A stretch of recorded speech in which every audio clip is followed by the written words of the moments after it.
तर नमस्कार मित्रांनो, स्वागत आहे तुमचं आजच्या या व्हिडिओमध्ये।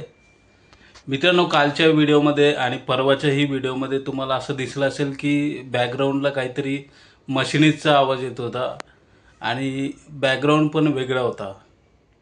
तर मित्रांनो, तो व्हिडिओ शूट करत होतो मी। तो ऑफिसमधून होतो।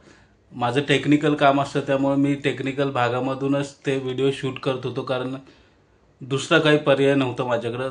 तुमच्यापर्यंत व्हिडिओज पोहोचवायचे होते आणि ज्या काही गोष्टी होत होत्या त्या तुमच्यापर्यंत पोहोचवायच्या होत्या।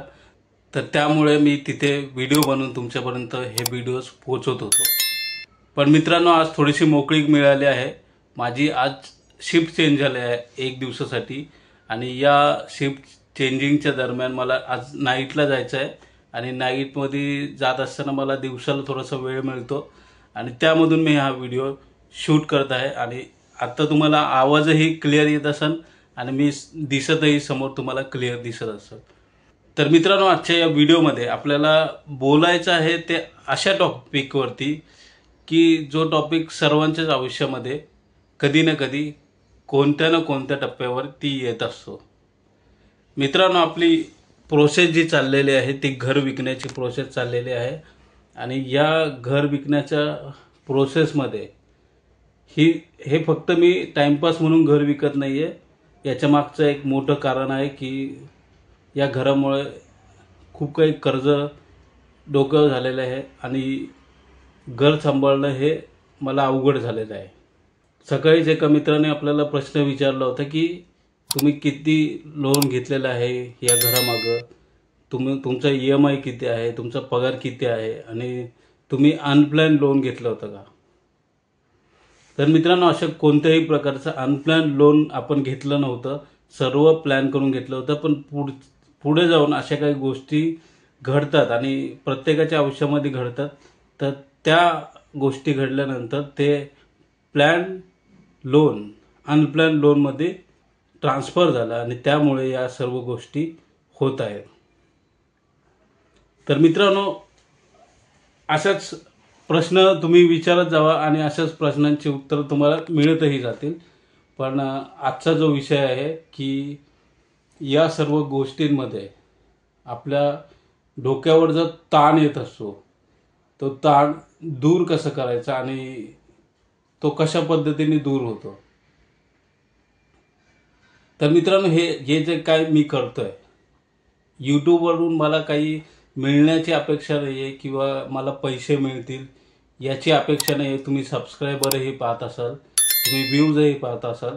माझं दुसरं एक चॅनल आहे, तर त्या चॅनलमधूनही मला थोडेफार पैसे मिळतात, पण ते इतके पैसे नाही आहेत की ते मला पुरेसे होतील। पण मित्रांनो, या चॅनलचा उद्देश एकच आहे की तुमच्यापर्यंत योग्य ती माहिती पोहोचवणं आणि इन्फॉर्मेशन पोहोचवणं जी तुम्हाला व्हॅल्युएबल राहणार आहे पुढच्या आयुष्यामध्ये किंवा पुढे जो काळ येतोय, महागाईचा काळ, त्या काळामध्ये तुम्हाला ती गोष्ट उपयोगात यावी यासाठी हे जे व्हिडिओज आहेत ते तुमच्या समोर आणण्याचा मी प्रयत्न करतोय।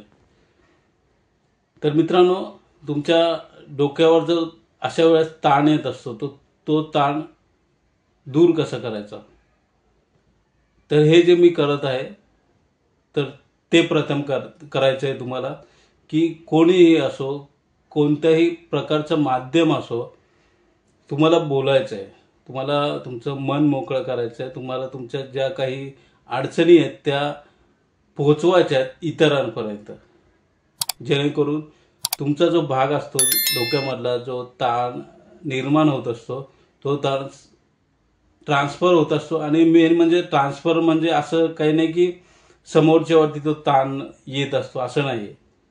कारण मी जो त्रास सहन करतोय तो तुम्हाला सांगण्यामुळे तुमच्यावरती तो त्रास येणार नाही। फक्त काय होणार, तुमचं मन मोकळं होणार आणि तुम्हाला बोलून बरं वाटतं। त्यामुळे हे व्हिडिओज बनवणं आणि हे संभाषण करणं हे खूप गरजेचं आहे। तर अशा वेळेस तुम्ही फक्त बोललं पाहिजे। तुम्ही जर गप्प बसला तर तुम्ही जास्तीत जास्त विचार करणार आणि विचार करण्यामुळे काय होतं ते आपल्याला पुढच्या व्हिडिओमध्ये समजणार आहे की विचार करण्यामुळे काय काय होतं।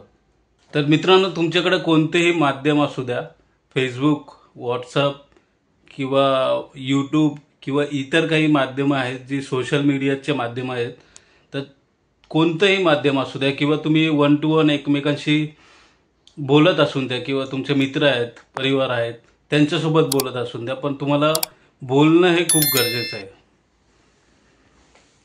हे घर घेतलं ती खूप मोठी चूक झाली आणि त्यामुळे खूप मोठ्या अडचणी येत आहेत, ते कबूल आहे.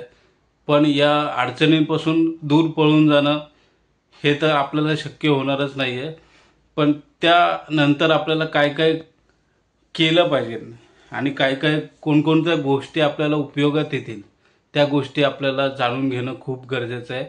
आणि त्यामुळेच तुमच्या डोक्यावरचा हलकासा ताण हा दूर होत असतो आणि हा ताण दूर झाल्यानंतर तुम्हाला एक रिलीफ भेटत असतो आणि पुढच्या कार्यासाठी की आपण पुढे काय करायचं आहे आणि ते मोटिवेशन मिळत असतं. आणि ते मोटिवेशन मिळत असताना तुम्हाला अशा काही गोष्टी सुचत असतात की त्या तुम्हाला त्या ताणामध्ये, त्या विचारांमध्ये तुम्हाला समजत नाही की आपल्याला काय करायचं आहे.